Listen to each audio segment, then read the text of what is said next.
The sales environment today is changing more rapidly than ever before. You may be noticing that your go-to methods aren't getting the job done as well as they used to. Something doesn't quite hit the spot. There are a lot of truly excellent sales training programs out there, but all too often things get lost in translation. Somehow, somewhere, there's a disconnect to your workflow, but you can't quite put your finger on it. You get out of a sales training feeling charged up, but when the magic starts to fade, you wonder why. And maybe a few months later, it's all a distant memory, and you're right back to where you started. Why is this? The training made sense, the methods are proven, your company has met with sales success in the past, it doesn't add up. It's not an issue of the training, it's an issue of alignment, internal alignment that goes beyond the scope of standard sales training. So, what changed? The world changed. Make no mistake about it, we are adrift in a technologically driven ether. Customers are now more connected, more data-driven, and more demanding than ever before. You see, back in the old days, about the time the Macarena came out, people didn't have access to the wealth of information that they have access to today. A rep's primary way of bringing value to prospects really was around educating, bringing them all of the features and benefits of their particular offering, essentially showing up and throwing up. This was valuable, and this was worth sitting down for an hour. Then a tidal wave came and ruined everything. Now prospects could do their own research ahead of time. They didn't need reps to throw up on them anymore, and reps had to deal with the harsh reality that now suddenly they were in a battle to defend their honor against the wickedness of commoditization. But then someone asked the question, well, why don't we ask questions? And so the age of consultative selling, or question-based selling, was born.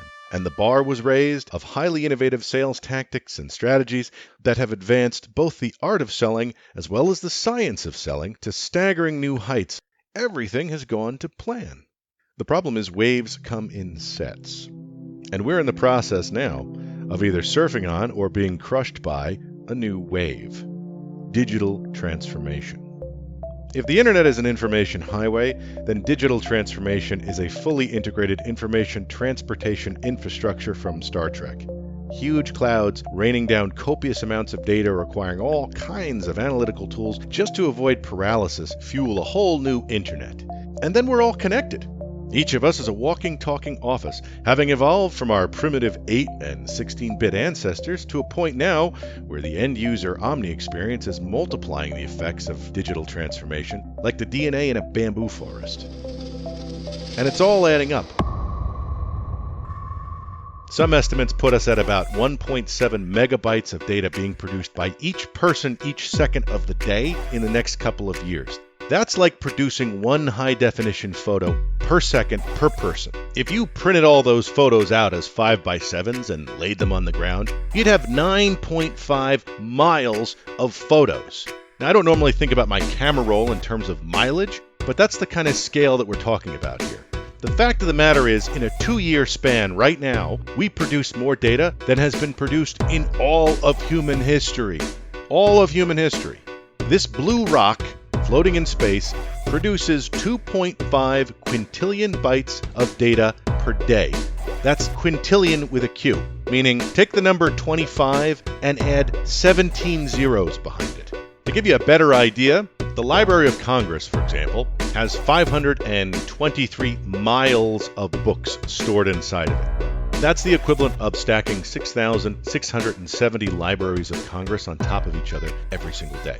Thankfully, we have AI to swoop in and rescue us, but the effects of a lot of these technologies have been debatable. The bottom line is we are still stuck in a world of information paralysis. We still struggle with time. We still seem to have less and less bandwidth despite having better technology to handle all of this data. All of this collectively means that prospects have a lot less time to talk to salespeople. And salespeople have no choice but to respond by raising their voice louder and louder. As the room gets noisier and noisier and there's more data and more information, it becomes a struggle just to be heard.